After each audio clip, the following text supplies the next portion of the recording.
ओर से जो है जवाब नहीं आया और आपने ये भी कहा कि आरटीआई से सूचना आ रही है लेकिन सदन में जानकारी नहीं आ रही है। क्या लगता है आपको, तब क्या मंशा है इसकी? नहीं, देखिए, विधानसभा की अपनी सेंसिटी है और ख़ास तौर पे हिमाचल विधानसभा के बड़ा ही गौरवपूर्ण इतिहास रहा है।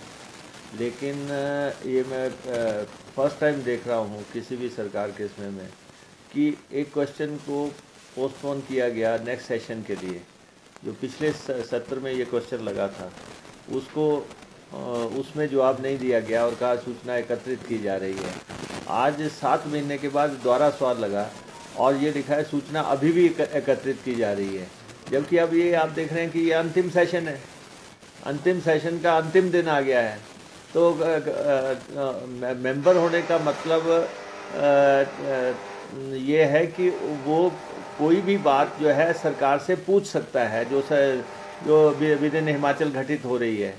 और हालत ये है कि यही सवाल अगर मैं आरटीआई में पूछता तो शायद अब तक मुझे सूचना मिल जानी थी आरटीआई के कायदे कानून के तहत, लेकिन विधानसभा में पूछा जा रहा है। तो क्या मर्यादा रह गई विधानसभा की? अगर आप 7 महीने के बाद भी दूसरी दफ़ा सेशन लगने के बाद भी आप सूचना नहीं दे रहे हैं। और सूचना क्या है?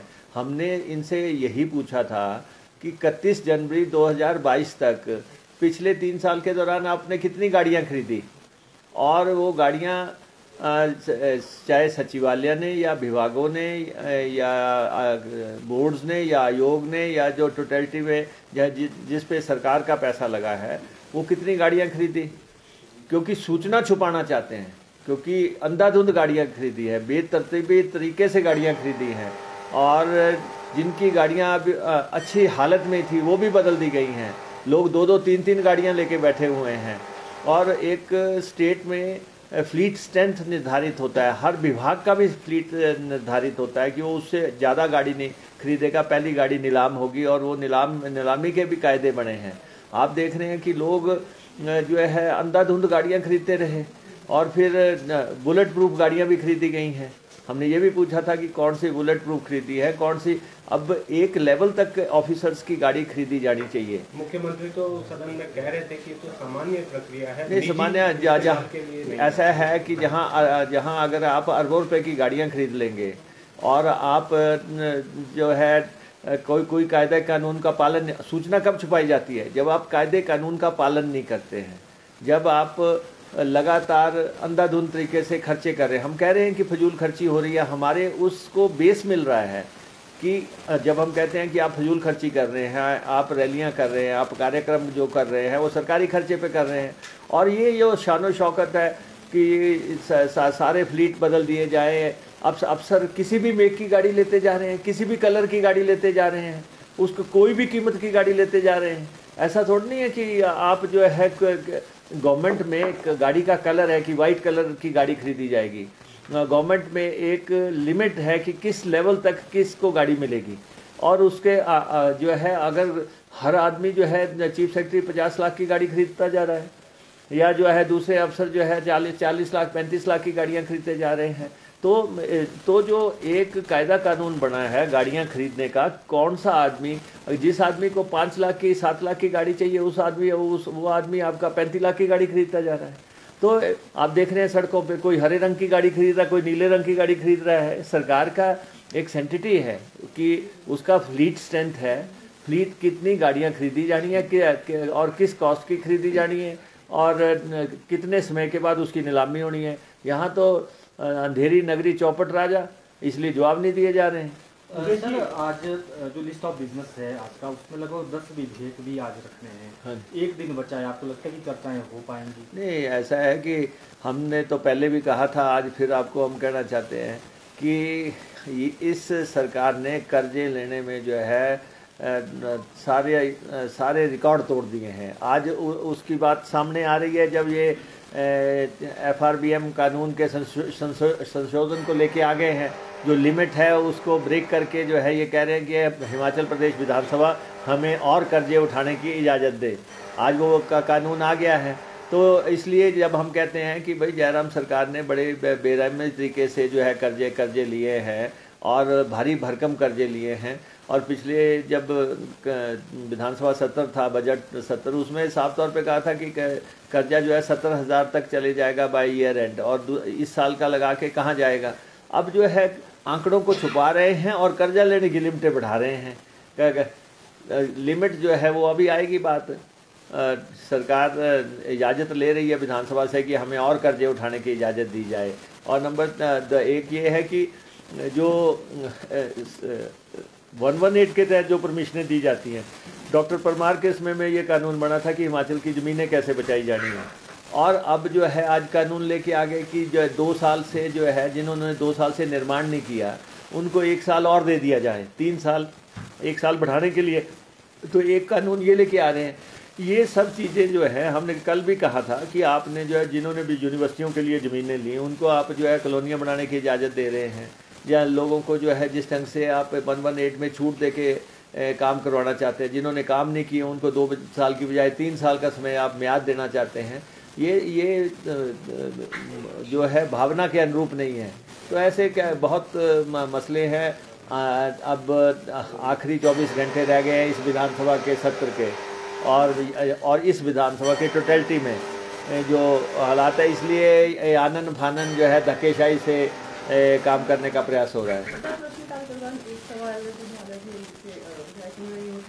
सरकारी जो कार्यालय है वो निजी भवनों में चल रहा है, जबकि 1100 के करीब जो सरकारी भवन है वो खाली पड़ा और किराए में जो करोड़ों राशि है वो नहीं। हमारा भी ये मानना है कि ये जो 13 करोड़ रुपया किरायों पे खर्चाया जा रहा है सरकारी विभागों के, और वो जगह जगह जो है अपनी मनमर्जी से कोई 2.5 लाख की बिल्डिंग ली है, किसने 3 लाख की बिल्डिंग ली है, और बहुत सारे डिस्ट्रिक्ट्स में डिपार्टमेंट्स हैं। तो इसका रैशनलाइजेशन तो होना ही चाहिए, और एक म्याद तय की जानी चाहिए कि ये जो भवन है कब तक सरकारी बिल्डिंगों में चले जाएंगे। सरकारी बिल्डिंगें खाली पड़ी हुई हैं और किराए पे ले रखे हैं, सेक्रेटेरिएट बन गए हैं बहुत जगह, एक छत के नीचे दफ्तर लाने का प्रयास हो रहा है, और इसलिए ये एक्सरसाइज होनी चाहिए और टाइम बाउंड तरीके से काम होना चाहिए। ये सारे दफ्तर देखे जाने चाहिए कि किस किस डिपार्टमेंट ने कहाँ कहाँ ले रखा है, और अगर जो भवन बनने हैं तो उनके भवन बढ़ा दिए जाएँ, और कोशिश तो यही होनी चाहिए कि सेक्रेटेरिएट्स ही बने, उनकी एक छत के नीचे ही सब फैसिलिटीज़ अवेलेबल हो जाएं। और लेकिन साथ में मैं देखता हूं कि हमारे इंडस्ट्री डिपार्टमेंट का भवन था और वो हाई कोर्ट को दिया। ठीक है, आपकी जो भी अंडरस्टैंडिंग हुई, आपने हाई कोर्ट को वो सारा भवन दे दिया, आपने वैकल्पिक व्यवस्था ही नहीं की। आपने इंडस्ट्री जैसा इम्पोर्टेंट डिपार्टमेंट आपने सड़कों पे कर दिया। डायरेक्टर को बैठने को जगह नहीं, कर्मचारियों को बैठने के लिए जगह नहीं, वो सड़कों पे घूम रहे हैं। ऐसा थोड़ी होता। आप जो है, अगर मान लो हाई कोर्ट को भी देना है, अगर मैं जैसा मुख्यमंत्री जी ने कहा कि सुप्रीम कोर्ट से भी ऐसा कहा गया कि जगह दी जाए और हाई कोर्ट ने भी रिक्वेस्ट की है, ठीक है, अगर आपने वो करना था तो आप उनको ये तो कहते हैं कि हमें वैकल्पिक व्यवस्था करने दीजिए, हम अपना भवन बना लेते हैं, इंडस्ट्री का भवन। इंडस्ट्री जहाँ आप कहते हैं हम ग्राउंड ब्रेकिंग कर रहे हैं, हम इतने करोड़ रुपए की, अरबों खरबों रुपए की इन्वेस्टमेंट्स ला रहे हैं, हम ये कर रहे हैं, फलां कर रहे हैं, बड़े लंबे लंबे दावे कर रहे हैं, आप इंडस्ट्री जैसे डिपार्टमेंट की बिल्डिंग को तो बचा नहीं पाए। और अगर नहीं भी बचाना था तो वैकल्पिक व्यवस्था तो उसकी करते, कहीं ना कहीं तो उसको शुरुआत करते। ऐसा तो लाचार और बेबस डिपार्टमेंट तो नहीं बढ़ा देना चाहिए। इतना इम्पोर्टेंट डिपार्टमेंट है, देश दुनिया के लोग आते हैं इंडस्ट्री में, जिन्होंने इन्वेस्ट करना होता है, और वो ढूंढते फिरेंगे दूरबीन लगा के कि जी इंडस्ट्री का जो है हेडक्वार्टर कहाँ है। तो ऐसा तो नहीं है।